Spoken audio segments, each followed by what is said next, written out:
Coomassie Brilliant Blue is the name of two similar triphenylmethane dyes that were developed for use in the textile industry but are now commonly used for staining proteins in analytical biochemistry. Coomassie Brilliant Blue G-250 differs from Coomassie Brilliant Blue R-250 by the addition of two methyl groups.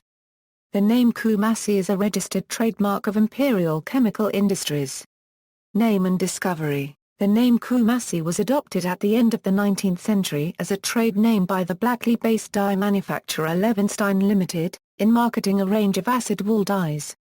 In 1896, during the Fourth Anglo-Ashanti War, British forces had occupied the town of Coomassie.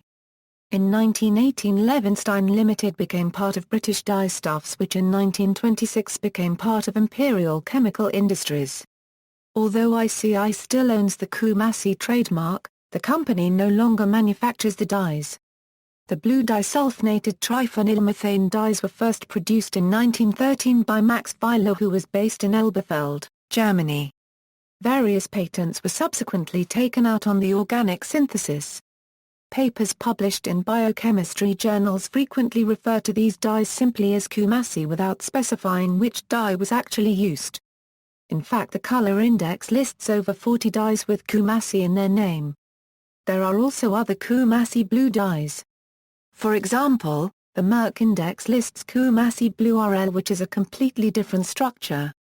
Dye color. The suffix R in the name of Coomassie Brilliant Blue R-250 is an abbreviation for red, as the blue color of the dye has a slight reddish tint.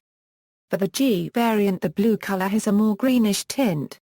The 250 originally denoted the purity of the dye. The color of the two dyes depends on the acidity of the solution. The G form of the dye has been studied in detail. At a pH of less than 0, the dye has a red color with an absorption maximum at a wavelength of 470 nm. At a pH of around 1, the dye is green with an absorption maximum at 620 nm, while above pH 2 the dye is bright blue with a maximum at 595 nm. At pH 7 the dye has an extinction coefficient of 43,000 mR1 Cmr1.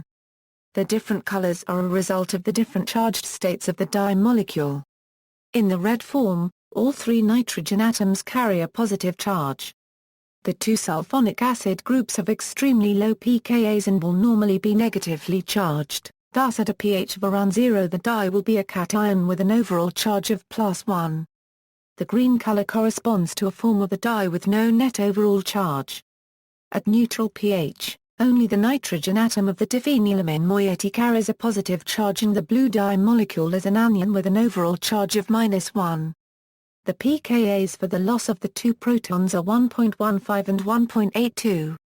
The final proton is lost under alkaline conditions and the dye becomes pink in color. The dye molecules bind to proteins including wool to form a protein dye complex. The formation of the complex stabilizes the negatively charged anionic form of the dye, producing the blue color, even under acid conditions when most of the molecules in solution are in the cationic form.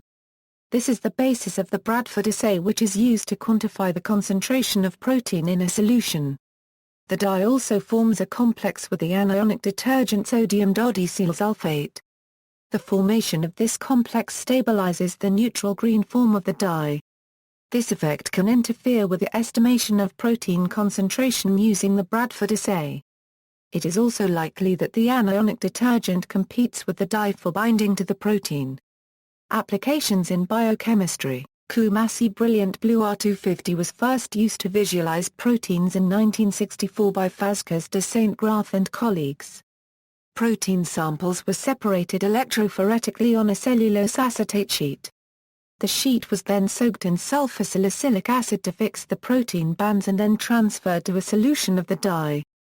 2 years later, in 1965, Mayer and Lambert used Coomassie Brilliant Blue R-250 to stain protein samples after electrophoretic separation in a polyacrylamide gel.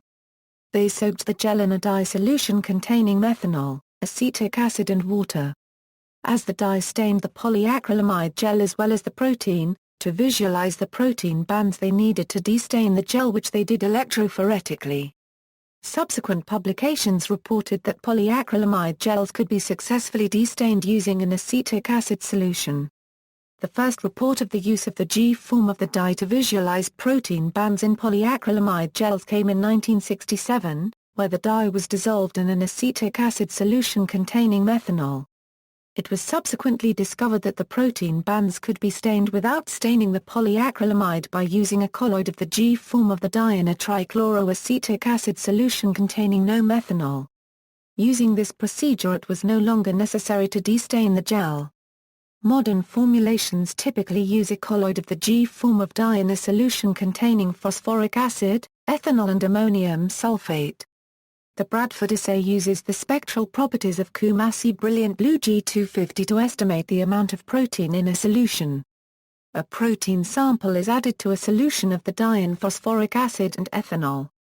Under the acid conditions, the dye is normally a brownish color, but on binding to the protein the blue form of the dye is produced. The optical absorbance of the solution is measured at a wavelength of 595 nm. On binding to a protein, the negatively charged Coomassie Brilliant Blue G-250 dye molecule will give an overall negative charge to the protein. This property can be used to separate proteins or protein complexes using polyacrylamide gel electrophoresis under non-denaturing conditions in a technique called blue native page. The mobility of the complex in the polyacrylamide gel will depend on both the size of the protein complex and on the amount of dye bound to the protein.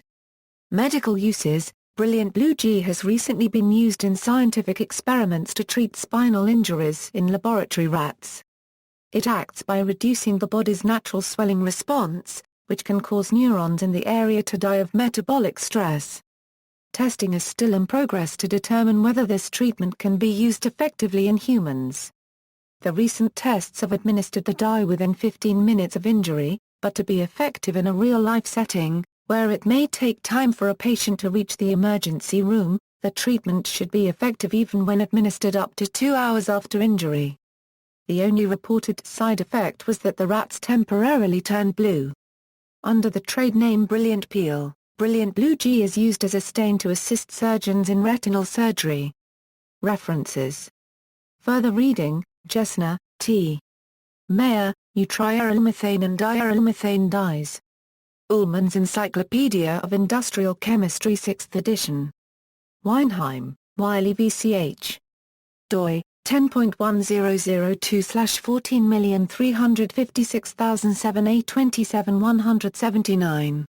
ISBN A3527306,730. Inconsistent citations. External links: BBC News, food dye may ease spinal injury.